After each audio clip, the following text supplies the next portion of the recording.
UGC net में आपका स्वागत है। यूजीसी नेट की तैयारी करना चलिए शुरू करते हैं। आज भी हम आधुनिक काल भारतेंदु युग से ही कुछ प्रश्न उत्तर करेंगे, तो बेकार का टाइम नहीं गंवाते हुए हम आगे बढ़ते हैं। चलिए, पहला प्रश्न है, हिंदी पत्रकारिता का आरंभ हुआ। इसमें 4 ऑप्शन दिए गए हैं ABCD करके, जिसका सही आंसर बी है, भारतेंदु पूर्व युग में। अब आते हैं सेकंड नंबर क्वेश्चन पे। हिंदी साहित्य में गद्य का विकास, इसका सही आंसर होगा सी, पद्य के बाद हुआ। हिंदी साहित्य में गद्य का विकास पद्य के बाद हुआ। अब आते हैं थर्ड नंबर क्वेश्चन में। भारतेंदु हरिश्चंद्र के समय में हिंदी गद्य की बड़ी उन्नति हुई। इसमें इनके 2 सहयोगियों की प्रमुख भूमिका थी, जिनमें एक का नाम था प्रताप नारायण मिश्र और दूसरे का नाम था, इसका सही आंसर होगा बालकृष्ण भट्ट। तो आंसर होगा डी, बालकृष्ण भट्ट। अब आते हैं फोर्थ नंबर पे।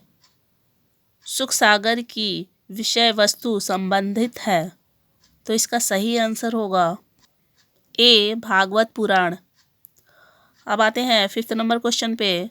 आधुनिक काल की काव्य रचनाओं में इसका सही आंसर है उपयुक्त सभी।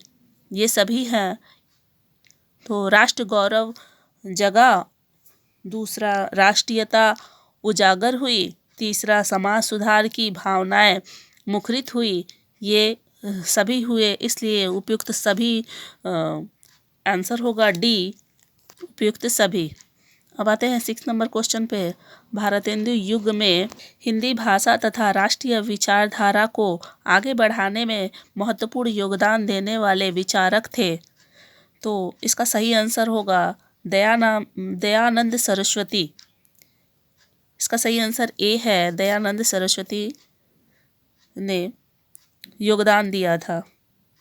अब आते हैं 7th नंबर क्वेश्चन पे। निम्नलिखित में कौन सा एक भारतेंदु मंडल का लेखक नहीं है, तो इसका सही आंसर होगा डी, श्रीधर पाठक। अब आते हैं 1 नंबर क्वेश्चन पे। आधुनिकता के संबंध में निम्नलिखित में कौन सा एक सही नहीं है, तो इसका सही आंसर होगा ए, आधुनिकता का मूल आधार मानवतावादी दृष्टि है। अब आते हैं 9th नंबर क्वेश्चन पे। भारतेंदु ने जिस प्रकार हिंदी गद्य की भाषा का परिष्कार किया, उसी प्रकार काव्य की ब्रज भाषा का भी इस पंक्ति के लेखक हैं। इसका सही आंसर होगा रामचंद्र शुक्ल जी ने किया था। आंसर होगा ए, रामचंद्र शुक्ल। अब आते हैं 10th नंबर क्वेश्चन पे। आधुनिक काल में कुल मिलाकर गद्य और पद्य बराबर लिखा गया था, या पद्य अधिक लिखा गया था, या गद्य अधिक लिखा गया था, तो इसका सही आंसर होगा सी, गद्य अधिक लिखा गया था। ये हुआ 10 क्वेश्चन हो गए आज आधुनिक काल से, भारतेंदु युग से। तो आज के लिए बस इतना ही, और आगे हम आपके लिए द्विवेदी युग से कुछ प्रश्न उत्तर लेकर आएंगे। धन्यवाद।